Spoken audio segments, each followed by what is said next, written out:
biggest thing for me is I don't see a philosophy. I don't see an identity. When I go and watch my team, if they get beat, that's fine. It happens. But I want to see what they're about. What are you? He's done actually what he's been brought in to do. He's come in and give the fans hope again. Made the fans want to come back and watch the team again. He's done that. He has done a great job in that sense. But is he going to take us to win titles? Is he going to make us challenge to win the Champions League? The football club will be living here and breathing longer than any individual. It's what's best for this football club. I just feel that maybe it might be the time now for the baton to be handed over. Who can take us on now? And I think Ole would leave now with his head held high. Soaking. They can never do it like I. When you see man pull up and slide, man stepped in a room with legends, Rio and Steve, you know it's a vibe. Check the podcast, what you wanna know? Don't ask me, go and ask Joe. If you're talking Premier League, he's on the front line and I gotta go. It's a vibe with five, and you already know what it is. It's a vibe with five, and you already know what it is. Vibe with five, and you already know what it is. It's a vibe with five, and you already know this. Massive shout out to our sponsors, Soaking. Listen, there is a cashback scheme that will run for December only. So I want you guys to pay attention. Make sure you download the Soaking app. It will be available to those in the UK and 37 additional EU countries. It will be available in pound sterling, euros, and 9 other currencies. The cashback percentage will be confirmed on Monday, and it will be available for both basic and premium customers. Are you a premium customer? Of course. Hopefully. Premium only. We hope that the scheme will help people save money and reinforces the message that Soaking wants to set people up for financial success. And you know what we're doing? We're actually giving away a shirt on behalf of your birthday. It was either going to be you or Bruno. That was it. The Today fan would prefer the Bruno, but yeah, the historian and a lot of fans, the classy fans. And so, guys, please make sure you follow what I've just said and you download the Soaking app. You follow them on socials as well, Soaking Global. And yes, you know what we need you to do? We actually need you to let us know that you've done it in the comments. Follow us on 5. Let us know that you've done it, and then we'll actually be able to ship a shirt out to you as well. So, guys, stay tuned. Yes, ladies and gentlemen, we are back with this week's episode of Vibe with 5, joined by Rio Ferdinand. What's happening? Stephen Howson. Vibe with 5. Man United were getting vibes up in Old Trafford yesterday. I'm sorry, man. I had to say something. It wouldn't be real if I didn't. But let's get straight to it. No time wasting. It was a 2-0 defeat. Bailly own goal. Bernardo Silva, second goal. Pep didn't make no substitutions. Got battered around by a veteran five-a-side team. It looked like it was just goals. They were in full control, man. You were at home watching the game. What did it feel like? You hit the nail on the head, really. It was a battering. I think it was a 2-0 battering. Listen, I've played for United and we got beat 6-1 at home by City. So I know what it's like where you've been against your rivals. And what are you laughing for, bro? We're in the room together now, do you know that? No, but I'm sorry. So I know what the players should feel like after a game like that. It's a disgusting place to be. But the performance was terrible. The result obviously wasn't what was wanted or was needed. And there's a lot of questions to be answered from the players, but as importantly, the manager. Yeah, I mean, Steve, before I go back to you, Steve, you kind of guessed that it wasn't going to be a good performance. I've never seen you so subdued in a pre-match interview. You know, we did one before the match day. Yeah, on the vlog. Like, it was the least comfortable I've ever seen Steve. Why was that the case? Ryan's been on the wall. The performance against Liverpool was as bad as I've seen a performance from a United team. And it wasn't like, I know a few weeks ago, I was literally trying to convince Rio one player in Michael Carrick made a massive difference in one season. But one player wouldn't have fixed what we saw. One player might fix a team that's stuttering and maybe needs a final piece, but we were 5 players, 6 players off looking like we could compete with Liverpool. Then we beat a crap Spurs team. We were buzzing because we beat them. We kept a clean sheet and we restricted any shots on goal. But there wasn't enough in that performance if we didn't kick on. If that was the turning point, sweet. But then we went to Atalanta and we got run over again. So all of the writing was on the wall, especially when you lose Varane, that the Manchester City game was going to go exactly the same way if we didn't learn anything from previous games. And I think the fact that we clearly haven't learned anything, I thought the writing was on the wall for us. And 2-0 flatters us, to be honest. It did, yeah. It could have easily been 4-5. Loads of people were saying it. What made it interesting for me is Pep didn't make no substitutions. Like, I had to stop and think, hang on a minute, is that a message to his players? Is that a message to you? That was a full-on mockery of Man United. Just he's mocking us. Have you ever played in a team where there was no substitution in a big game like that? I don't think so. Normally, teams are needing to make substitutions and having to work things out against you and stuff. But it says that we find it easy playing against you. We find it like you lot ain't a threat. It's almost as big a disrespect as you can get. You lot are just going to sit down and just chill, just let my 11 deal with you lot. That's it. I ain't got to look into the booster pack on the bench to give us. Who was on the bench? He had Mahrez, Fernandinho, Grealish, Sterling. 100 mil on the bank on the bench in Grealish, just sitting there. I don't know what to say, man. When I saw that, I just thought, wow, this is next level. Where does this leave Man United for the rest of the season? Well, we ain't going to win the league. You know what the maddest thing is, right? We started this season with such hope, being the main word, but also you was there, the transfer window that we had, the excitement.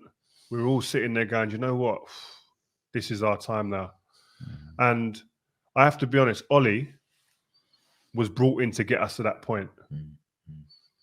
And get us to the point of where, listen, under the previous management eras that we had, he was brought in to kind of fix that and bring us to a place where you get the squad intact, you get the players in to put us in a point where we can challenge for the league. Now, I sit here now and I don't think we can challenge to win this league. Yeah.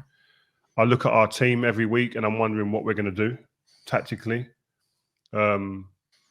I don't see any philosophy or an identity in the Man United way of playing, whatever that should be from the management. I sit here confused looking at the team. And when you look at it like that, with the summer transfer window we had, we was all sitting here, like I said, excited, thinking, wow, this is where we're meant to be. But I go back to the point, Ole was brought in, I think, with a remit to get us back to a point, a moment where you think, actually, he's brought some foundation back, and where at the beginning of this season, we were sat there going, yes, that's it. I was always deep down a bit like skeptical. Could he take us on to be champions? I wasn't sure. I wasn't fully convinced. I hoped he would be able to do that. But the showing with the squad that he accumulated to the beginning of this season and what I've seen this season, I just feel that maybe it might be the time now for the baton to be handed over, because to somebody else who can take us on now. And I think Ole would leave now with his head held high, because from when he came into where he got us to the beginning of this season, I think he's positive. And I've always said the trajectory has been like this, slow, not a big spike where you go, wow, he's changed things like Tuchel done at Chelsea. But where he's took it over his tenure, where he's been here, gradual increase to the beginning of this season. But right now, and I look at little details, it's not just like, oh, the team aren't where they should be in the league and we're not challenging, etc. They're valid points. But when I watch our team and I sit there and I feel that players aren't in fear of not, the intensity is not right.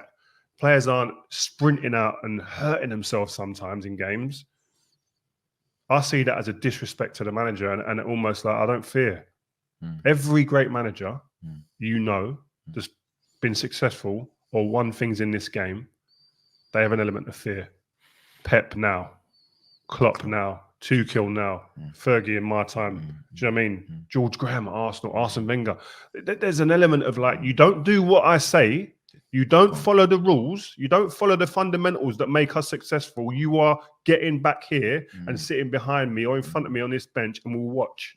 I don't see that fear in this squad. That can't be right. That ain't right. Like I've said it before. Do you think David Beckham, one of the biggest players on the superstar, Ryan Giggs, biggest collection of medals ever, to his last day under Sir Alex Ferguson, could ever jog back with no intensity or don't push out and close people down? Do you think that could never happen? Because they know come half time, the manager, don't care how experienced you are, will be in your face. You'll have phlegm all over your face. Is that close? Because he'll be telling you in no uncertain terms, you're not doing what I tell you to do. Now you're gonna get, actually, I might give you 5 more minutes, but you're gonna come off if you don't.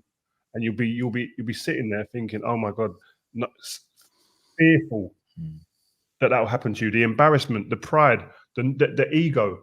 And listen, I still think we're in a place where you have to say, like I said, Ole, I feel he could, if he went now, he walks away with his head held high still. Will he get a job somewhere else after this? Of course, I think he will.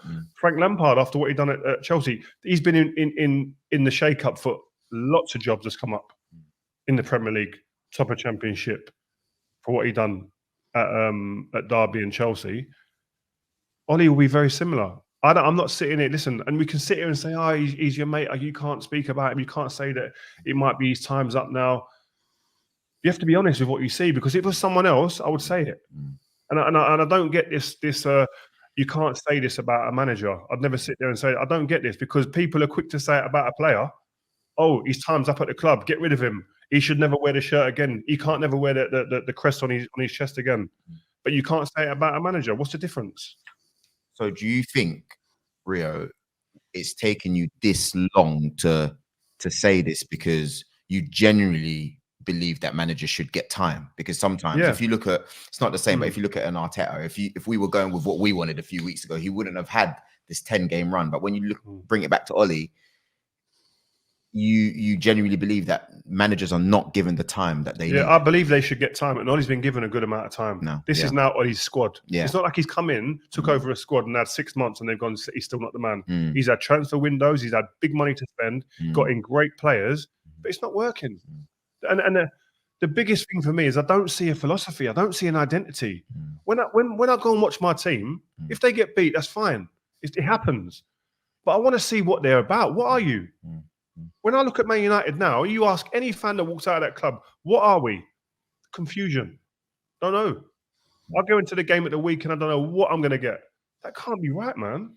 Can't be. That 3 at the back looked like it was the first time you were playing it. But it doesn't matter. But it's just like we're almost like moving the goalposts tactically to suit players. That's not it. If the players aren't good enough, get them out of the team. Say sit down until you can actually put into play what I'm telling you. Because listen, there's no denying that Ole and his management team will be setting out their stall tactically to approach certain games. It's either the players aren't getting it and the coaching is not good enough, or the players are just not respectful enough and don't fear anyone. They're not just doing it and saying, you know what, it's not for me, I'm not doing it. But if the players can't do it and aren't doing it, get them out. Take them out. Bring in young kids who can go and do it. There's enough young kids at the club. But it's like the players don't do their bit and there's no repercussions, it seems. He's done actually what he's been brought in to do. He's come in and give the fans hope again. Made the fans want to come back and watch the team again. He's done that. He has done a great job in that sense. But is he going to take us to win titles? Is he going to make us challenge to win the Champions League? Sitting here, I have to honestly be honest with myself and say, I don't think so, no. I don't like being identified by a catchphrase, Ole in or Ole out, or Jose in or Jose out, or Louis in, Louis out. I've never been about any of that. I have the same energy for Jose, the same energy for Louis. I think all managers need time. And I agreed with what Rio said at the start of the season. And I can't remember if he said it on air or if it was in private. And he said, this is the season he gets judged on. With the players he's just signed, this is the season to judge him. And I agree that up until now, it would have been ludicrous to sack him. You might have wanted a better performance. You might have wanted him to win a trophy. Certainly believe we should have won the Europa League. But you couldn't have sacked him. The Glazers have shown you over their tenure at the club what their remit is and their parameters are for a manager. And that is, like it or not, to maintain Champions League status. And Ole was maintaining Champions League status and he was getting a little bit further in the cups, and he'd completely changed the vibe of the team. He'd gotten rid of some problematic contracts. He'd brought in a bit of a fresh face, and he was transforming and is transforming the team. So all the people who are like, you've changed your tune. I've changed my tune based on evidence. Up until that defeat against Liverpool, we'd gone through playing against a series of really awkward teams where you can expect to have awkward results. Nightmare teams to play against. Your Villa and your Wolves and people like that. They're not easy to play against, Leicester included. But the performance against Liverpool was not what we've had under Ole so far, and the performance against City was not what we've had under Ole so far. The one thing that stood Ole out, certainly above Jose, maybe not Louis, was that we would go for it in those games. You would go to the Etihad and you'd go to Anfield, even though both of these games was at home, and you would go, I think we're going to go with a plan to win the game here. And for whatever reason, that wasn't the case against Liverpool, and that wasn't the case against City. And in those games, it was very much, can we come away without being embarrassed? And we failed and we missed and we didn't play to our strengths. And the evidence I think I said the writing might be on the wall now from the Liverpool game onwards.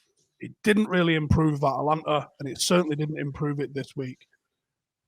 And I'll never scream on camera, he's got to go. Because I've got far too much perspective in my life and life experience to be... So what are you saying then? What are you saying? I agree with what you said. Do I think that he can turn it round from here? I don't think so anymore.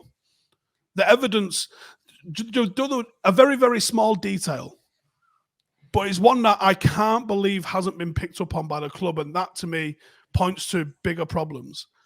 2 years ago, we watched City line up in a 4-4-2 against us, and they didn't even press us. They just man-marked us as we were playing out, and we would kick it back to De Gea, who would try and play it to the halfway line. We would lose the ball, and it would come straight back to us. That was against City in the League Cup. Do you remember Bernardo Silva tore one a couple of years ago? And from where my seat is in the Stretford end, it's a really good tactical view. It's like looking at a tactics board. You can see all the movement really nice. And from that moment, United should have identified this is an issue for when we play out. Liverpool didn't press us. They just man-marked us. City at weekend didn't press us. They just man-marked us. The amount of times we did the same bullshit thing with no tempo, no intensity, no quality, and tried to play out against a team that were clearly just man-marking us out of doing that. We went long once. It kind of worked. We went long again. I think it didn't work that time. And then we went back to trying to play out, which was failing 100% of the time. My worry is, and this could be symptomatic of greater problems at the club, we knew this was an issue 2 years ago. Not last week, not 2 weeks ago, 2 years ago. And we've not, in 2 years of being full-time professional footballers and coaching staff, come up with a solution to play against Manchester City. Just in that one, this isn't like, can we dominate the ball against them? Can we have 60% possession? It's, can we get out of our third playing against them? And we couldn't. These are stats, City versus United, right? United have gone 14 home games without a clean sheet, longest period since 1959. City completed 753 passes, most since Opta Stats began recording in 03-04. Bernardo Silva's goal came after a move of 26 passes. In the first half, Fred and McTominay only completed 1 out of 8 attempted tackles. United didn't record a shot on target after the 25th minute as well. Now, I can go on and on with these stats. Shout out to Jackson, who does our stats, one of our interns. Big up the interns, always applying as well. Rio, without knowing these stats, because obviously you're watching the game, you're not going to know these stats, but could you see that there was just something not right? You who watches United week in, week out. Yeah, but I've been saying this for a while. Like, we've got out of games with last-minute goals, and listen, you see my reaction on social media in the studio of BT and stuff like that. That's just relief. That's just, I'm not buzzing about the result. I'm buzzing just like we've worked. Actually, it's more about Cristiano has just done what he's done, and he's just doing it at this age. It's just crazy. I'm more excited about that. And when you calm down and then you realise, actually, we were lucky to even get signed out again because we were so poor. We weren't at the races. Again, it comes back down to the structure, the philosophy, the identity. The team's not there. So you look at it and you think, the biggest thing for me when you look at that game was the contrast in the control of the teams. I said this midweek at BT, is that the teams that are challenging to win anything always look in control. There might be the odd time in the season where there's a game or here or there that you go, wow, that didn't look like them. But most of the time they're in control of situations, even when it's not going right. In a little rocky period, they have that experience, that calmness to go, yeah, okay, we'll ride that wave and then we'll come back again. This team can't do that, man. This team ain't got an answer to that. And you look at them and they look at each other for ideas, for solutions, and it doesn't happen. And the only solution they've had this season is one man. It's Cristiano Ronaldo. He's been the only solution to get them out of problems this season. And you can't, as great it is for him to see that, to have that on his CV and his resume as the guy, the most decisive footballer we've ever seen. The bigger picture is what happens to Man United. And like you look at Ole, like, listen, he's never publicly hammered any of the players personally. And I respect that about Ole. Because I don't like it when people come out and hammer their players personally. But he's been respectful, and he's actually ended up taking the brunt of it. So the players have to take some responsibility. But at the end of the day, do I see him being the man that's going to then take us on from being a team that's got a collection of great players, a collection of talented players, a collection of young players coming through? Do I see him being that man to take us on to that next stage to challenge and win Champions League, FA Cup, Premier League? Right now, I don't, man. I'm sorry. I have to be honest. It's all well and good saying that you're not sure if he can go to the next level. He's done well, but I'm not sure. I don't think it is. But then who then? Because the way I look at it, Rio, right? Are these players improving? When you look at the team, well, no, they're not. Because if I saw Aaron Wan-Bissaka, and you talk about the lack of running, right? I'm a fan of Aaron Wan-Bissaka in general. I was one of the people saying, why is Gareth Southgate not considering him? When you look at the performances this season, it looks proper justified when you compare the other right backs, right? Aaron Wan-Bissaka, there was a moment when he lost the ball. He tried to play it. Yeah, he lost the ball and he kind of did a moan. And even he jogged back. He did not sprint. He kind of jogged. And I thought, that's disgusting. Even myself. And that's not him. He's the last one in the team I'd say would do that. But he's at his wit's end. I understand that. Aaron Wan-Bissaka, you can't put it all on him. And I saw he got hammered. I'm saying, but he's been hammered. But like it's that intensity. Like you can't have the reaction when you lose the ball to be like all the players. Like there's so many players. Yeah, there's so many players that you look at in that squad and you go, that's not the reaction of a team that are going to go back in the change room and think, right, my behaviour was poor there, and I'm going to get called out for it by the manager. But as importantly, by a fellow player. If a player in your team is moving like that, you are onto them in the tunnel, in the changing room. You're not allowing this. I don't understand how it's allowed. I would not allow. It's not just me in my team. Players in my team would not allow that behaviour in training, let alone in front of millions of people. It's embarrassing. Yeah. I'd be embarrassed if my teammate was moving like that. I would not have it. I think it was the second goal. After the second goal went in, the players just sort of walked to the halfway line with their heads down. And I just thought, what's my captain doing here? Where's the cajoling? Where's the encouragement? And the only leadership that I saw at weekend, halftime whistle blew. And you're supposed to run in, right? That's the game. I think you might have mentioned it once, that you said to a new player once, you better run in. Get in there, quick. So Fred started jogging. The rest of the team was walking. And he was kind of saying, like, come on, run. And everybody ignored him. And I looked directly at Maguire, who was kind of just sort of looking around in the air. And he started trying to grab Baye. And he literally grabbed all the Baye's hand and was trying to pull him. And Baye sort of like threw his arm off. And then Fred kind of just jogged in on his own. And I just thought, how's this the reaction to your teammate trying to G you up to get you in there? It's not good enough. You know what? It's like you look at it and you think, if I'm a player in that team and there's another player not pulling their weight, this reflects badly on me. Before anything, that's what you think. So I'm getting you moving because I ain't looking bad for no one. And that's a domino effect on this team. One player is out of sync, the rest look bad. So where are the people going, oi, sort yourself out, and being onto people all the time? That's what needs to happen. You can call Ole out on these things, and he has to take some responsibility, 100%, because you can't accept that. It's the basic. That's the first thing that should be a given in any footballer, is the intensity and running at people and being aggressive and running to people, closing people down. That work rate is a given. It's not like I should be asking for that. But then if players aren't doing it, which it happens, concentration, etc., there's got to be someone, a few people, the manager, onto people demanding, saying, no. You don't play here. If that goes on here, do that again, and you will be, I don't care how much you've cost or who you think you are, you will sit alongside our supporters in the director's box and watch the next guy that comes in, the next kid I'm going to drag out of the youth team, who will come in here and knows what it means and desperate to play for this club. You need to be desperate to play for that football club. You think Man City players could ever go on that pitch right now under Pep, or Liverpool players could ever go on that pitch under Pep and jog about, not get to people and think it's okay to let people cross the ball? Letting someone cross the ball in your box should be like, that's an absolute disrespect to my ability as a footballer. I want the fullbacks to be out there, or the midfield, whoever it is on the pitch, doing a certain part of your job, and it doesn't get done. You should be taking that personally. I don't see enough of that. Do you know what's funny? Yeah. Again, it's not about digging individual players at all. Sorry, just as well. Go on.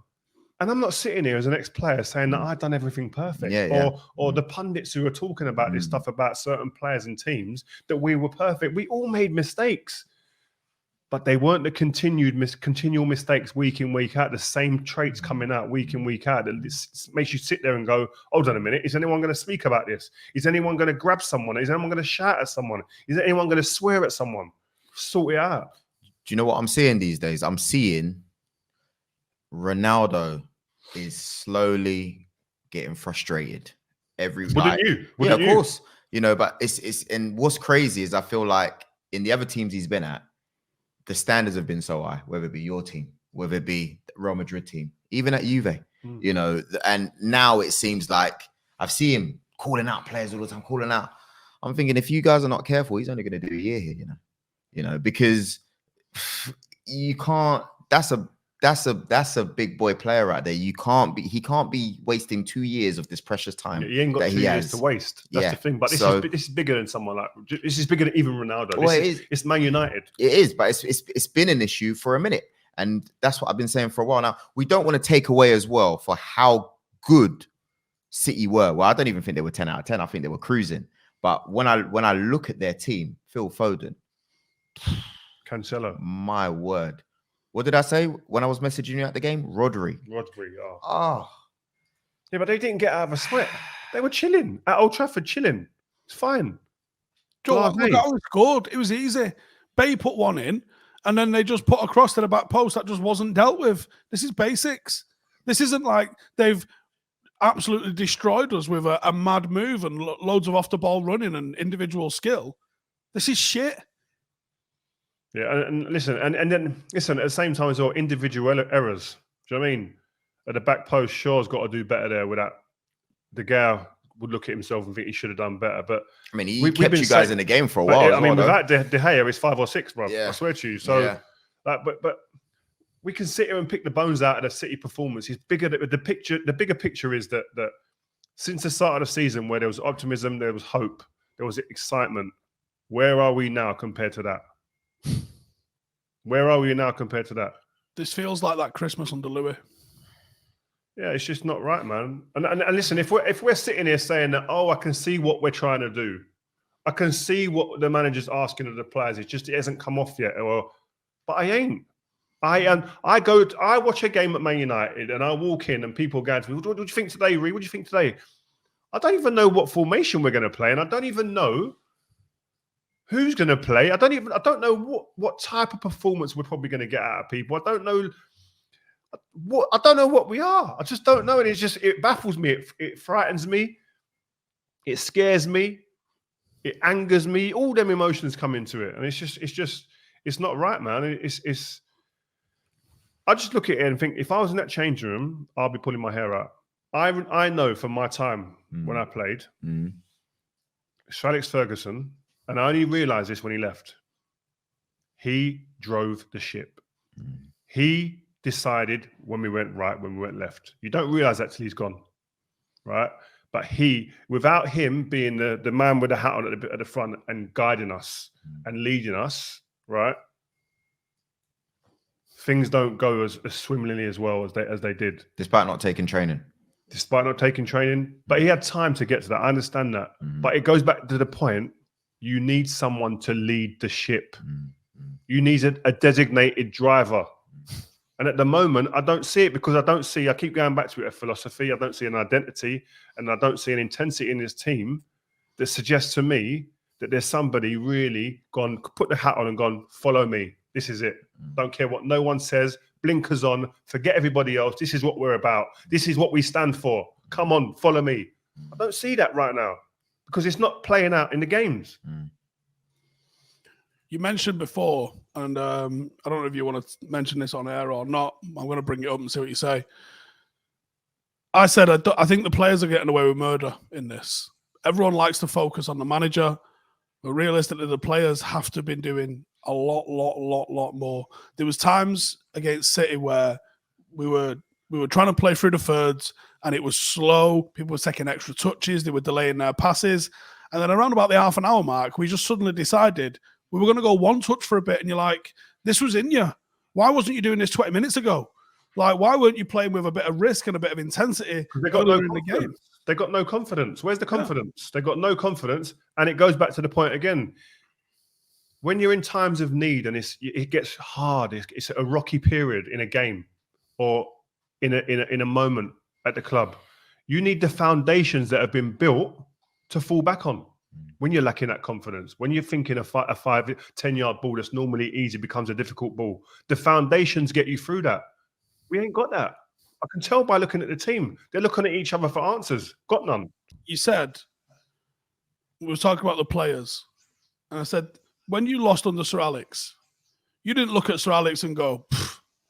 You probably looked internal, didn't you, and went, I've got to be better there. Yeah, you don't look at the manager, but he had 20, 25 years worth of winning and experience, so it's different with him, and you can't use him as that example. But as players, I don't doubt that these players look at each other. I've got to be honest. I don't doubt that they look at each other and go, I look at themselves, and go, you know what, I could be doing, I've got to do more. What can I do more? But I still go, the players have to take responsibility as well, but they have to be guided. They have to be put in a position to actually try and execute and win. And that's where I feel that there's a problem, there's a disconnect. Because it doesn't look to me, I think the players look around at each other and say, what do we do? Against City, they got no answers. Liverpool, no answers. How would you behave if you were in this situation? Because taking yourself back, not being the mature man that you are now, what do you reckon you look to your manager for answers. You do. David Moyes, I'm looking at him for answers. We had intense meetings. He will tell you this. We've got to get him on soon. Keep saying it. But he will tell you we had times in meetings where people were almost fighting, pulled apart, come outside, being pulled apart. But is that energy in this changing room? Is the culture different now? I don't know. But I don't know, the manager has got to find a way of getting the best out of the players. That's the job of the manager. But you have to understand as well that it's different in my time. It's not fair to compare my time. We had we had continual winners in our changing room. We were in a system, we were in a machine that would just churned out a team that won things consistently. So it's very different, and you can't compare. This team got to a place at the beginning of the season when we all thought, you know what, they're ready now to do that. They're ready to battle. They're ready to go into the challenge of winning things. But they ain't. Do you think he survives it? Pardon? I don't know, because I think I think the politics at the football club make it a very difficult, a sticky situation, because Ed Woodward's leaving at the end of this year. Does he want to go out on sacking a manager? Or does he want to go out clean and just saying, okay, I'll lift it to somebody else now, it's their turn, they're going to decide what they do under there? Isn't that the problem at United, full stop? Is that no one's got the bollocks to make decisions and stick by them. Everyone wants to make decisions that look like PR rather than, like, United are just an Instagram model. We want a rented Ferrari, we want a lifestyle that looks like we're successful, but we're not prepared to put the fucking work in and be successful. I don't know, man. I think the players work hard. I think the management work hard. I know they do. I've spoken to the management. They work hard. I know they do. But it's just they're not getting it right. It's not, the results and performances tell you that. In a calendar year, 8 games lost at the home. Don't care how good your away form is. 8 games at home lost. Some of them against dry teams. It's like, I don't know, man. It's a hard, and I'm sitting here, and I don't like to be in this position. I hate being in this position where I'm actually having to call out ex-teammates or friends, people that I want to see do well, my old team. But you have to be honest. And I go back to that point. You can't sit here and say, "Oh, this player should never wear a shirt. You should be chuck him on the rubbish heap. He's this, he's that." But then protect a manager because, like, it's a manager. I don't agree with that. You can't have one rule for players and one rule for managers. I know it's not nice to see a man lose his job but you've got to call it how you see it. What's best for the football club? It's not what's best for the individual. It's what's best for this football club. The football club will be living here and breathing longer than any individual. It's what's best for this football club right now. That's it. I know we can stay on this topic throughout the whole Let's move on to Arsenal, man, and get some energy, nah, nice energy. You know what? Nah, let's be, even myself, I'm going to be humble here. No, you're not. I am. Listen, I told you guys, I don't have like an the way you've agenda. coming in your yellow, bright top as well. Listen, I could have been doing a lot today, you know. You guys are lucky I came respectful. Yeah, but I'm with you tomorrow, so you better watch it.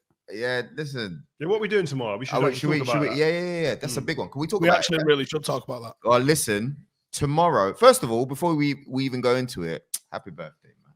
Nice one. You know Thank what I you. mean? Like, Thank you. Don't worry, it's going on the story You today. see what, guys? Look, I'm Yeah. 43 now. 43 going on 23. Cool. Yeah, no, you know what I mean? I hope it's funny because as much as I was just thinking, boy, United rubbished his birthday, but at the same time, I hope that you had a good time with your family and stuff I like did. that, man. My wife and kids, man. It was a beautiful morning. Lovely. Opened some nice presents. They looked after me. Went watched one of my boys play. They won, which was great. Yeah. And then we went out for a family meal. Had a beautiful time, man. Bit of red wine. It was nice. That's good. We're I would have already mentioned it earlier in the show, but we're doing a shirt giveaway. Tied up with Soaking, tied up with your birthday. So please, guys, make sure you follow the instructions, you download. This one is for Rio's birthday. So, you know, put a happy birthday in the comments as well, man. We're all a family. We want to see that in the comments. Rio, what are we doing tomorrow? Big event, live. Well, us, Vibe with Five, we're going to be discussing the future of football with Arsene Wenger and Jill Ellis. Big news. Big news. Can't wait. I can't wait, man. It's streaming live at noon, right? It is, on Listen, Vibe with Five. This is a big one, you know. Yeah, man. I think it's important. It's an important topic, the future of the game. Everybody obviously gets emotional about it. We've seen a few, you know what happened? We saw a few things that come out in the news and we wanted to just get a bit of clarity. So I've been throwing a few questions out on social media lately just to get a bit of see where the temperature's at. It's a mixed response, man. And I really want to get into it, but I wanted to get into it. I didn't want us to discuss it. I want to discuss it with the people who are making the decisions. Yeah. So Arsene, I've been on a couple of Zooms with him before speaking about different ideas and whatnot. And I thought, you know what? No better place to explain it and bring it to the people than with us. No, he rates you, man. You've managed to be able to bring him in as well. Like you're actually sitting down, meeting up with it. So meeting up with him. So we appreciate the effort. I mean, why now though? Well, because you've seen that there's new ideas that are coming into the game, and they've been put out into the media here and there, and there's been mixed responses to it. But I just think when it happens, I wanted clarity. I want to understand it a bit more, and I think the fans need to understand it a bit more. So we need to bring that type of content to them. No, that's brilliant stuff, man. Streaming tomorrow, 12 noon. By the time you guys see it, please get your notifications on, subscribe. This is what we're doing here on 5. Okay, I'm going to be gassed. This is my guy coming in tomorrow. Okay, cool. We have to take a look at David Moyes. An outstanding job at West Ham United. I can't believe it, man. Yesterday, they beat Liverpool 3-2. Could have been more. An exciting game. And Rio, man, you got to take it away because I know you give him props when it's due. Yeah, man. And it's nice that I've been able to text him and just saying, well done. And he's so humble, plays the situation down. It's about the team. Team are doing well, not about me. And I think I've said it last week. I'll say it again. I think he deserves it because he built a great team and a great CV at Preston and then Everton. Built a really, really, really challenging team at Everton. Comes to Man United, doesn't work out, goes away, has a bit of a rocky road again, rocky patch. But then has that humility to look at himself, where have I gone wrong, work it out. And now where we're sitting here now, he's third in the league, in the Premier League, with a team that's one of the most exciting teams to watch in the league right now. 100%. I mean, he's forcing Liverpool into mistakes. Yes, Alisson could have done better with that first one. He's usually more commanding, but you know, even players that didn't score. If you look at an Antonio, man, he's putting pressure on Van Dijk. You know, I'm seeing a player that has never had the chance to play for England, Cresswell, outstanding left back, outstanding player, you know. And then you look at Fornals, you look at Bowen, they're running riot. You haven't even mentioned Declan Rice.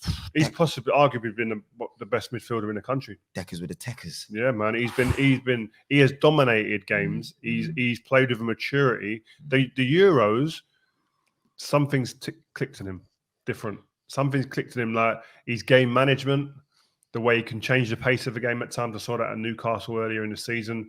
He's got added goals now. There's a maturity in his game for one so young that I just think this kid's he's got levels still to go. He reminds me of you, you know, in the sense where, see, when you played for Leeds and you played for England, you were comfortable at England. And so when you played with your Scholeses, your Beckhams, you knew then that you were good enough, right? Is that when you figured out? I knew I was good enough from way before that. Even when I was at West Ham, I always felt that I can go to the top, and there was more levels in me. And I think Declan probably feels the same. But listen, why is he going to want to leave West Ham right now? They're third in the league right now. Yeah. Do you know what I mean? And if anyone to prize him out of West Ham, we have to pay big money. That's the problem that anyone's going to have now, because they probably could have got him for, I don't know, if they really pushed the boat out and went 60 million in the summer. No, Moyes said at the weekend, 100 million, and you're still probably going to get a no. Nah. They were selling for 100. I don't know if he was tongue in cheek, but that's what he said. But he's in a position to say what he wants. I mean, they asked him after the game, Steve. Did you see his post-match interview? No, I watched the game. I didn't watch the interviews after. I think Rice only dropped 3 passes yesterday as well, I think. Yeah. He's playing outstandingly well. I mean, saying that though, Steve, Liverpool still look a threat as well. I mean, if you focus on the positives, Trent Alexander-Arnold, did you see his free kick?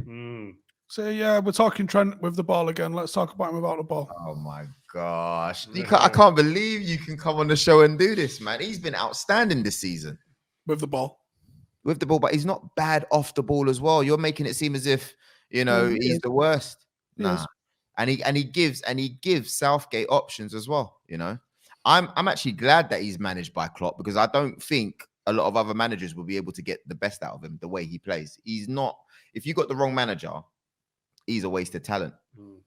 You know. I think. Listen, Liverpool, they got beat at the weekend, but they still showed an element of they trying to get back into the game. Exactly. They weren't completely out of that game. They showed a bit of fight. They showed a character to try and do it. Weren't enough. But West Ham's becoming a place now that's hard to go to. Mate. Upton Park used to be a hard place to go to, and they're almost, it seems like, in the new stadium, that soul is coming back. Yeah. Because it was quite a soulless place, and I think the fans are disgruntled about it, not happy about the stadium, the move and stuff like that. And the vibe. They were all fighting, weren't they, when they first moved in? Because like, everyone had obviously been moved around from their mates and that. Yeah, and the space from the pitch to there's a couple of blank spaces in the stadium as well. But right now, with the fans back in there and the way that they're jumping in there, it is becoming a real fortress. So long may that continue at West Ham. Steve, where do you reckon this leaves Liverpool now? Obviously, we could say it's a blip loss, right? When you're analysing Liverpool, even though I know you don't like to, what do you see? I'm asking you specifically. I think they've got back up to where I thought and I hoped that they'd peaked with winning the league. Rio might get this. I thought they over-celebrated. It seemed to drag on as a real sort of, that was the peak. It didn't seem like a sweet retain it. It felt like a we did it, end of the line kind of. That was the vibe that I got from them. But I didn't think they'd be able to get back up there. I don't think they'll win the leagues. I think it's Chelsea and City's to lose, but they'll be second or third. Yeah, I think you're right there. I think when they won the league, it was more of a relief, and there wasn't that intensity that I've seen with, you know, a Jose squad when they won the league, or when United were winning the league. I think that's understandable given the amount of time it's taken for them not to win the league. But it's dangerous, Rio. It is dangerous, but it's hard not to get carried away, because the city is such an emotional city around the point of winning the league, because it's been so long. They were used to it. I hear you. You can get carried away and caught up. I totally get it, but I agree with you guys. they probably did get a little bit carried away, and they needed that reset button. And it was the question of could they press the reset button and come back? And I think they have. I think thank God to Mo Salah they have, if I'm honest with you, because if it wasn't for him, I don't know if they would have had the spark that they've had. And the reason why I say this is Liverpool are in a position where they could create a dynasty. They could go on to be Chelsea 04, 05, you know, so on, or Arsenal, United teams. But if you don't concentrate, I think it's harder because you've got so many other teams involved. I wanted to ask you this question because it came to my mind. Like, do you ever speak to Virgil van Dijk? A little on messages every now and again. Yeah, we're trying to get him on here. It's for me. I think the throne is out of you two.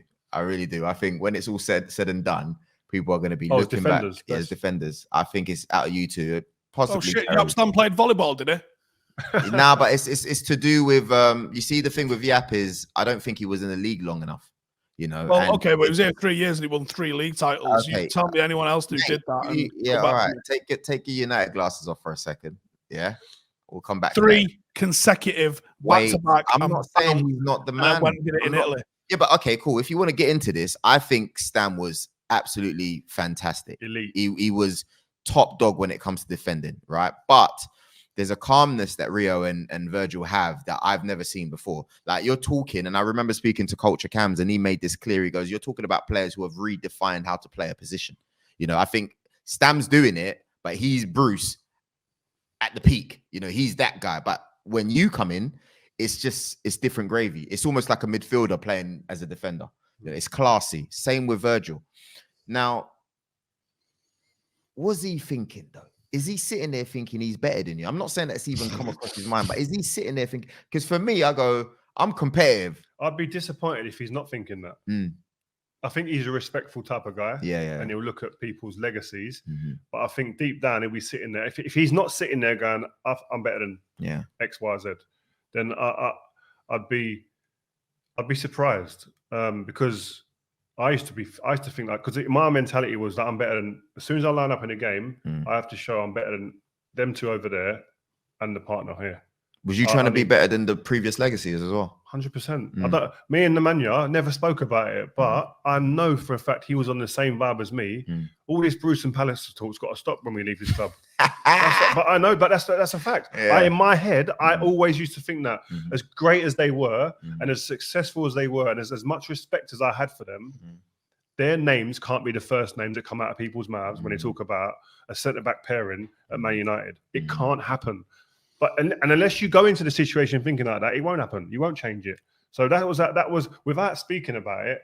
That's what our mentalities were like, me and Nemanja. But as individuals, going back to your point, I think you've got to think like you're the guy. You've got to think that you're the best. You've got to believe that you are that guy. And I think Virgil, he's the best centre back in the world. Yes, there's going to be teething problems because, and I highlighted a couple the other day on BT actually about just turning the wrong way. That's going to happen because he's been out for so long. Yeah, he's just getting his feet wet again. So I still believe, like, if you said, right, if there's a game that I want a centre back in the game right now today, that I need, what my first centre back on the list will be him. Yeah. Do you look at him and think, what's that? Who's number 2? I don't know. Diaz maybe. Last season's performances from Diaz, he was immense. He was like huge. Yeah. Do you look at him? Marquinhos. Oof. Yeah, you're a big fan. Defo got a soft spot for him in a big way. I love him. Yeah. Do you think you're better than Virgil? Were you, shall I say? I'd always back myself, innit? I'd always say me. Like I don't care. People might go, "Oh yeah," I don't care. I would always back myself. He's got a tall. It's a tall ask as well because those six. You know the difference is it's just time. Yeah. It's who stands a length of time as well. If you can do it over a period of time, there's no doubt in my mind. Virgil's best year would stack up against most centre backs in the league, but you don't get judged on that best year, on that one. In the long term, you get judged over a period of time. I've got you. Yeah. That's a yes. Do I want those? What Nando's?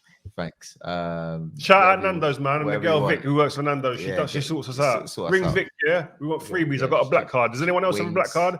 I've got a black card. Chips. You got a black card? Yeah. Use the black card. Right. Right. Cool. Nice little cheeky plug there. I want to talk about Arsenal.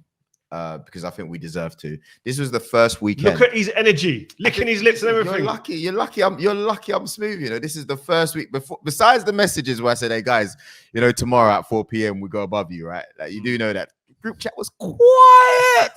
I didn't get no clapbacks, no nothing. Right? Do you want to know, man? Yeah. Okay.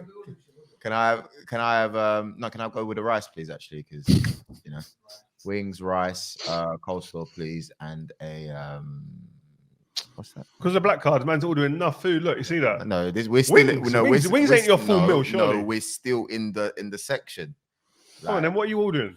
You get 2 sides, innit? So coleslaw, wings, rice, and this is extra. What's that? Olives? No, not olives. What's how's a man taking so long to order his Nando's? Something else extra. Medium, please. Ooh. Thank you. You keep this in as well so they can see how we get down. You food companies who ain't been shouting like, come on, man. To come correct. You know? But where was I again? We talk about Virgil. Yeah. Oh yeah, Arsenal. This was Emil Smith Rowe. Yeah. This was the first weekend that I went into a game and I thought we got this 3 points. And to be fair, it could have been more than 1-0 as well. Massive shout out to our players, man. Like we are really. Do you know what I'm seeing, Rio? Steve, we've actually got the grit back. Did you watch the game? There's a team. There's a team. There's a united team. Oh man, there's a togetherness in your team right now that I haven't seen at Arsenal for a long time. Yeah, and it must be so nice to see for you guys because you've waited so long. And that's, I'm not trying to diss. I'm just saying, but you've waited for some consistency. We've got 2 Arsenal fans here. Tom, the guy that created behind us, the camera. Shout out Tom. He's an Arsenal fan as well. He ain't spoke for probably about 6 months. Yeah. But now he's starting to wave his hands about and talk a bit in the groups and stuff like that. But that's because the boys on the park are doing their stuff, and there's no one doing more right now than Emil Smith Rowe. This kid, he's not in the England squad. I'm sure he would have been disappointed because he's a kid who wants to do well. He's from the area actually as well. Yeah, he's from Croydon, innit? Yeah. Southside, yeah. So and he's you know, he reminds me of the way he plays. Yeah. He reminds me, but with more end product, it seems right now. And I think he'll go on to levels. His style is a little bit Hleb. Yeah. That little low, plays low, socks even the graphics. The way he just moves and manipulates the ball, runs with it, can keep people off balance all game. He's got a bit of Hleb about him. Robert Pires vibe a little bit. It's like, bad player. Very creative. And I rate him because, you know, when they gave him the number 10 shirt, I thought it was all contracts. I thought, oof. You know, getting a number 10 shirt that young, only a season in, you know, but him and Saka, fair play to them. They've taken those numbers where last year we would have called them kids. Now there are big players, you know, and Ramsdale. Oh man, honestly, I can't believe that I was cussing. Let me be real. Let me not act. Like I was fuming. Yeah, because it didn't make sense. No matter what I was saying online, I was fuming. Like, because it just didn't seem like it made sense. I remember speaking to you on here, and you were saying that Arteta gotta go. This is what, again, this is the contrast. Arteta's gotta go. Get rid of him. Where are you now? He deserves to stay. Yeah. he deserves to stay. Like, what do you want me to say? It's 10-game streak ongoing as well. Massive respect to him, because I sat down with Tom. We were discussing Arsenal after the United getting battered. Yeah, we thought, wow, it's our chance tomorrow to go above them and all that jazz. But we looked at it and we thought, why has he been able to turn it around? We asked ourselves. But then we compared the Arsenal squad and we realized that he doesn't have that many big egos to deal with compared to Man United. Man United, you've got David De Gea. How do you know their egos? But big players, big players' egos, right? Whatever we want to call it. I don't know. It doesn't really matter anyway. Rio, do you think that's an actual thing? Because I see that all the time. People say, could Graham Potter cope with the egos? You see someone like this man here, this polite man that you're seeing now, 43. Listen, I've spoken to former players, you know. He was difficult. He wasn't, you see, I weren't difficult. He was, man. But I was opinionated. If I didn't like something, I would say it. That's fine. But when you have that in the changing room, and then you have Giggs, who his whole aura speaks for itself. Then you got Wayne Rooney. Then you've got, you know, Vidic. Then you got Roy Keane. Then you got Ruud van Nistelrooy. You need to be able to manage that. That is insane. It's a big thing, but that's insane. Then you've got a young Ronaldo. There's a difference in managing players that are sitting there hanging on your every whim, hoping that you carry them over the line, and who haven't achieved anything really success-wise, winning things. Yeah. Who are sitting there saying, "Please, if you've got the method to be able to get us to a new level, wow, I'm with you. Whatever you say." There's a difference between going into another group of players in a change room that know how to win, have won consistently all their career. Big players, massive egos, like you say, and telling them right now, you are going to do it my way. This is what you're going to do. And then players are looking at you and going, hold on, I've won more than you. It's hard. It's a hard dynamic to manage, but it's been done. Yeah. But it's tough, man. It's very tough. But you've got to be very convincing. You have got to have conviction with what you're doing. And you've got to get out the old as well. Because if you look at Pep, that's why Ronaldinho had to go. That's why Zlatan couldn't stay for long. That's why Eto'o couldn't stay for long. Those players are the players that we're talking about. Yeah, but Pep's going in not as any man. Pep was a bad player, but whether you like it or not, so were those players. You've got someone like Eto'o at the time. If you're looking at just playing, Potter, you mentioned Potter. He mentioned Potter. You mentioned Potter. That's a different dynamic. Potter's never played at them levels. But the example that I do give is Arsene Wenger and Jose. Jose, it was one at Porto, won a Champions League at Porto, then comes to Chelsea. So it's different. So he knows how to win. He's saying to them players, none of you lot have won the Champions League. So shut up, sit and follow me. Whereas Wenger's come from Grand He got the Porto job without that, though. Yeah. But it's Porto or it's not the same. Or Premier League. It's very different. But all I'm saying is that Arsene Wenger is the best example. No real massive CV. No one really knew who he was. Came over. Everyone thinking, who's this professor, etc. Different ideas to a squad who knew how to win. By the way, massive personalities in there. The righties and that. Righties. The Tony Adams, the Keowns, the Seamans, etc. Parler, all big characters came in with conviction, a philosophy, an identity, and said, "Follow me, boys." Turn around quick as well. Who was the chairman that appointed him, or who was the person? David Dean, legend in the game. Shout out David Dean. You know when Thierry Henry? Where did he get him from? Where did he hear of Wenger from? That's an interesting story, sure. It's funny because Glenn Hoddle. Well, we'll ask him tomorrow. Yeah, Glenn Hoddle was interested in bringing Wenger into the England fold as well before he went into the Arsenal job. Yeah, but because he could see it, because obviously he had worked with him at Monaco. But so that I'm sure in a big way. His name gets dropped more than most on here. Yeah, man, Hoddle. Yeah, I'm interested in that guy for real. But yeah, tell us in the comments. Would you like Hoddle on here, guys? Is that the guys on who watch and listen? Would you like Hoddle? Let us know. You'd like to have? Let us know. So going back to the Arsenal point, I was saying that Arteta doesn't have that many big personalities to deal with. So if you're looking at Ramsdale, he's just happy to be there, Steve. You know what I mean? He's trying to prove himself. Same with Gabriel, 22 years old, still young, maybe 23. Then you've got White. He's just come in and he's just happy to be in the team. You got Lokonga, same thing. Partey, obviously top player, but he's never fit. He's trying to prove himself every game. And then you've only got Aubameyang that you're dealing with. You know, really, if you think of it, maybe Lacazette and Aubameyang. Pepe ain't really saying much in regards to ego because Saka is so far ahead of him. Arteta's got leverage. Do you see what I mean? So even if you're complaining, Pepe, you could do what you want. Because we got our main man, our number 7. It's a different animal. Different. Expectations are different at Arsenal. Exactly. To Man United. Yeah. So Edu's been able to come out and say in the beginning of the season, he said, we don't have an expectation. So I think that's helped Arteta turn things around. Whereas when you're faced with Ole, even players like Rashford are coming back and they've got a big stake in the team. He's not going to be happy for the fact that how many minutes did he play? 20? I think he had a little bit of an issue though going into that game, injury-wise. I think he was ill. Yeah. Really? But yeah. So yeah, it's different, man. But big shout out to Arsenal. We're doing well. Why are we playing you lot on Thursday night in a couple of weeks? Yeah. I don't know. They don't consider it a big game anymore, Steve. Wow. It's mad. Moving on, I want to give a massive shout out as well to Patrick Viera, my uncle. You know, wow. Yeah, it's tore it up. Seriously. Shout out to Wilfried Zaha and Conor Gallagher. I know there's more players doing their thing in the team, but those two, they're the ones doing one of the hardest things to do is put the ball in the back of the net. Man City last week. Yeah. And now this week, Conor Gallagher. He's been one of the most impressive. If you're looking at young players in the league at the moment, he's up there. His name will be up there. I think him and ESR for me in that position have been the best English-wise.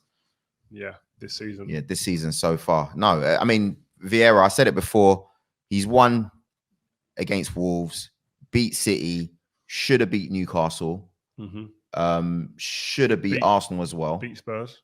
Beat Spurs. I mean, honestly, Palace are now playing with enthusiasm.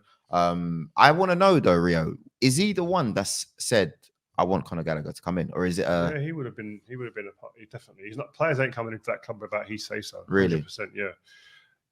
Patrick Vieira is proving right now that he is a coach. He can coach players because the style of football that this team played last season and the seasons prior to that was an absolute contrast to what we're seeing this season. They're playing with a fluidity. They're playing with a bit of more charisma, a bit more imagination than they've ever played under Roy Hodgson. He had his style of play. This manager's come in, Patrick Vieira, and people ask the question, can he get it done? The season's not over. Things can change quickly. But up to this point right now, he has shown that, yes, I can coach. Yes, I can manage a group of individuals. And yes, I can set a team up to beat different types of teams. And you have to give him his props right now. Vieira's doing a remarkable job at Crystal Palace. Palace sit 10th on 15 points, whilst Wolves are 8th on 16 points. Their manager impresses me, by the way. Yeah? Yeah, their manager, Wolves. End of the season, I'll be interested to see where Wolves are. But I actually had the fortune to go to the training ground the other day, and I spent half an hour, 45 minutes chatting to him just about his ideas and visions of the game. And he was selling it to you? Yeah, he sold it to me well. Oh, that's good. Also, Conte takes over at his first game, 0-0 stalemate. We're not going to focus on it too much. Everton sit on 11th on 15 points, and Spurs on 9th with 16 points. What do you reckon? Like, you're probably thinking, what do you mean? What do you reckon? Is he gonna be able to do something this season, Rio? Because it interests me. He's got an 18-month contract. He's on mega dough, as Romano was saying. Make sure you catch our show this week. Is it enough time? And is he gonna get the funds? I think it will change the mentality at the club. It will change the ethos at the football club. It will change the philosophy at the football club because he's very strong-willed. He don't take no prisoners. Strong character, which is, I think, what they need. You've got to manage the expectations. What are they expecting at that club? With that much money, if he's getting what we think he is, Romano said it was, Fabrizio said it was 18 million euros. Yeah, but a million a month. Call it easy. A million a month. Whatever, but it's just like, what's he going to do? What are they expecting him to do? Like, are they expecting him to get him in a Champions League this season? He's got a chance. They're not that far off. So he has got a chance of doing that. Can he do it? It's another story. We have to wait and see. Nah, you can't say that because you've got City, Chelsea, Liverpool. We all agree that's top three. Yeah. Then you got one of them isn't top three. I'm gonna laugh my balls off. Arsenal are knocking on that door. You got West Ham are gonna be in there. West Ham. You got West Ham will finish above Spurs. Yeah, but that's what I'm saying. It's not nailed on the fourth, is it? United are still around as well. United have got a chance for it, but it's not nailed on for anybody. There's no one sitting in full position now that you're going, oh my God. Like West Ham are, but it's like, because it's West Ham, everyone will say, someone else, they could have a drop off maybe or whatever. But so you can't sit here and say that Spurs, they're not that far off. Where are Spurs in the league? Spurs are ninth. Yeah. They're not that far off. Yeah. So if he changes the fortunes and brings a confidence to the club. They didn't register a shot on target there. I know it's his first game. You can't judge him yet, man. I know. I'm just saying it's a tall ask. I'm not saying he's not capable. I'm saying it's a tall ask. I agree. For that much money, it's a bit confusing to me. All right, cool. So Brendan Rodgers, I know that they're saying, okay, cool. They're looking at him for United potentially. I'm hearing the rumors. Is that what they're saying? That's what I'm hearing. Steve, I know you're hearing the same thing, right? Yep. Threw up a bit last night.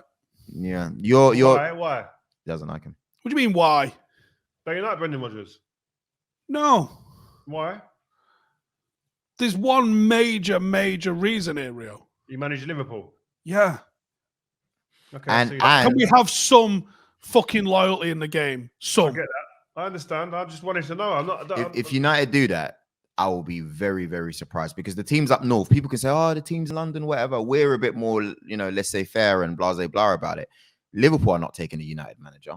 Never. Forget what the loyalties or the discrepancy between the two clubs. Do you think would be somebody who could do that job? No. Oh. I think you could probably have a comparable, possibly even slight uplift on what Ole's done. I think when you look at the way his teams play football, he definitely has more of an identity. But when it comes to the crunch, yes, he won an FA Cup, sound. But when it comes to the crunch, I've seen Brendan Rodgers' teams fold more than I've seen them focus. Is that because of the resources he's up against, or is that because him as a manager personally? But I'm only talking about that Leicester 11 is more than comfortable enough in the last couple of years to have snuck in the top 4. It was in the top 4 and it fell out of it because of results towards the back end of the season, including against United. You can talk about the resources, yeah, fine. That Liverpool side that he had, that was more than good enough to compete. It was in their hands, crumbled. That's the only sort of pattern that I start to see emerging with him here. Winning an FA Cup's a good achievement. Yeah, sound cool, right? Doesn't mean that you get the United job. Well, you said that. What was Ole's CV like before he won? Before he got United? I don't buy that argument, to be honest. Ole got the job on the back of the run that he did, proving it in the job. His CV wasn't meant to get him the job permanent. He was only meant to be there temporary. He got the job because they were obviously looking round, and a bit like where we are now, where they didn't have a long-term succession plan, and the easiest thing to do was like, well, this guy's just won 13 games on the spin or whatever it was. Just give him the job. How bad can it get? So that just shows you how poorly we are run as a football club. We should have 5 names on a bit of a ladder. Well, he's not available. He's not available. Let's go to choice number 3. We should have that. Fletch should have that in his office. Who's he talking to? Who's he interviewing? It's not disloyal to be talking to potential replacements because you find yourself on a run of form like we're on, and now you have to start like getting on Google and seeing who's available. It's not good enough. Well, where Man United went wrong is after Fergie, you guys should have got Jose or Pep there and then. That would have changed your whole legacy. I don't care what anyone says. That Jose still had the aura.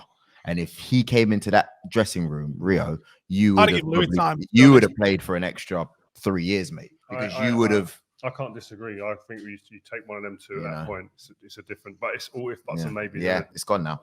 Okay, so who's the guy? Go on, give me a name, Rio.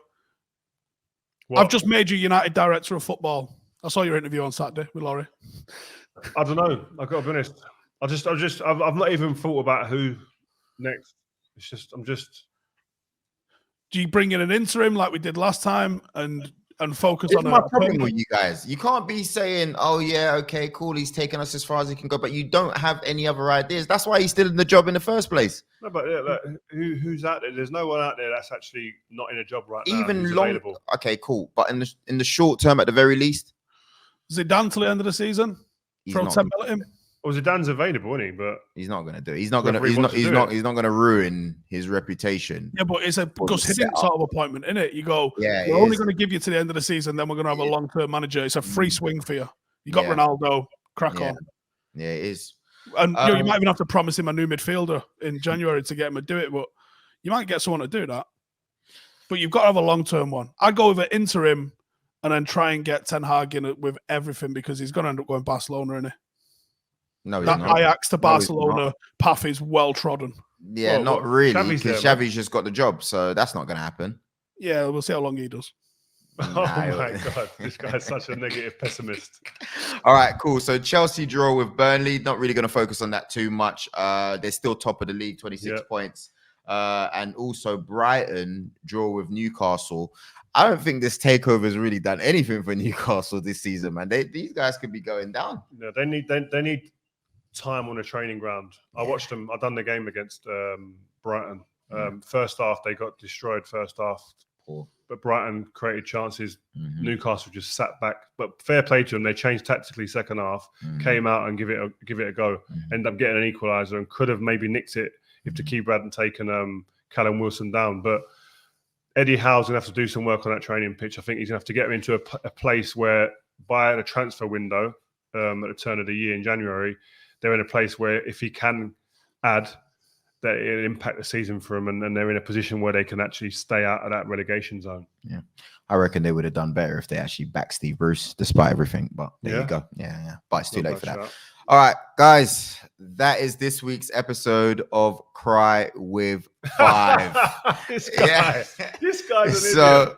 So, guys, make sure you don't forget to log on tomorrow. Like I said, we're streaming Mr. Arsene Wenger. You know, this is the best thing you've ever done. The future of football with Arsene Wenger. Come on, nah, you proper smashed it with this one, man. I'm really impressed, and I'm looking forward to it. And obviously, we got our show with Fabrizio coming out later on in the week.